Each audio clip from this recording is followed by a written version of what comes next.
ഓരോ ദിവസവും പുറത്തുവരുന്നത് ഭർത്താവ് നിതീഷിൽ നിന്ന് വിഭജിക അനുഭവിച്ച നരകയാതനയുടെ നേർക്കാഴ്ചകളാണ്. വിഭജിക സമൂഹ മാധ്യമത്തിൽ പോസ്റ്റ് ചെയ്ത ആത്മഹത്യാക്കുറിപ്പ് വഴിയാണ് ഭർത്താവ് നിതീഷ്, സഹോദരി നീതു, പിതാവ് മോഹനൻ എന്നിവരിൽ നിന്ന് ഏൽക്കേണ്ടി വന്ന കൊടിയ പീഡനം പുറം ലോകം അറിഞ്ഞത്.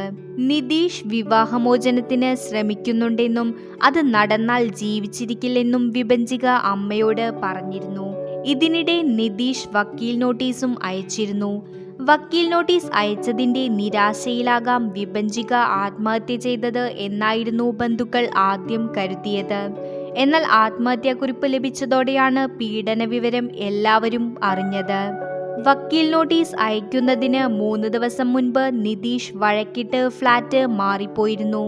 9-ാം തീയതി ഉച്ചയ്ക്ക് ജോലിക്കാരി ഫ്ളാറ്റിലെത്തി വിളിച്ചിട്ടും വിഭജിക കതക് തുറക്കാത്തതിനാലാണ് നിതീഷിനെ ജോലിക്കാരി വിളിക്കുന്നത്. നിതീഷ് എത്തി കതക് തുറന്ന് അകത്ത് കയറിയപ്പോഴാണ് മരണവിവരം അറിഞ്ഞത്. നിതീഷ് എത്തി മണിക്കൂറുകൾക്കകം സമൂഹ മാധ്യമ പോസ്റ്റ് നീക്കം ചെയ്യപ്പെട്ടിരുന്നു.